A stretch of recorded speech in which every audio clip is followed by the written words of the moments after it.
My name is John Wright. I was trained at Pricewaterhouse, the accountants, and the Harvard Business School to become a whiz kid, I thought.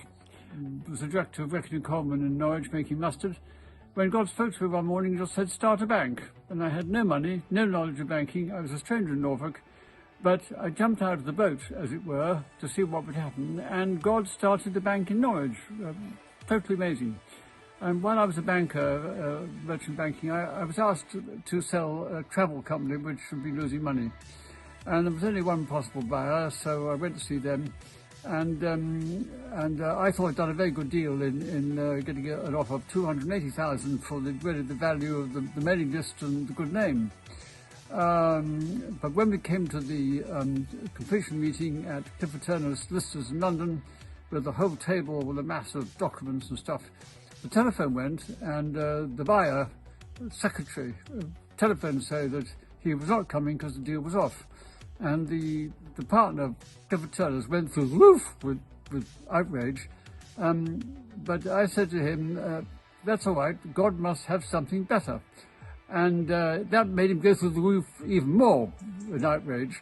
But his assistant solicitor was a Christian, and he smiled at me and said, yes, I think that's right. So I went back to the buyer and said, well, what would you like to give me for the company? And he said, well, John, actually, he said, you're in such a mess, I think you should pay us to take it off your hands. Well, I had flu at the time, so I said, well, I'm sorry, but I'm going home. I'm feeling ill. Well, the next morning, back home in Norfolk, the telephone went, and it was the buyer.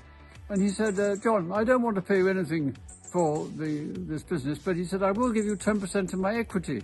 And I knew, because I knew his balance sheet, I knew that was worth $1 million. And so I said, well, you've got me over barrel, I'll have to accept it. Well, in the next 8 years, we got 1.8 million in dividends, and then he sold his business, and we got another 2 million. So we got 3.8 million out of that company, when at one point we were being asked to pay to get rid of it. And that was God. I mean, that is just amazing miracle working God. If you don't know Jesus, all I can say to you is that he is longing to meet you. He has got his arms open to you on the cross saying, I love you. And if you click on the link, you will be able to come to know him.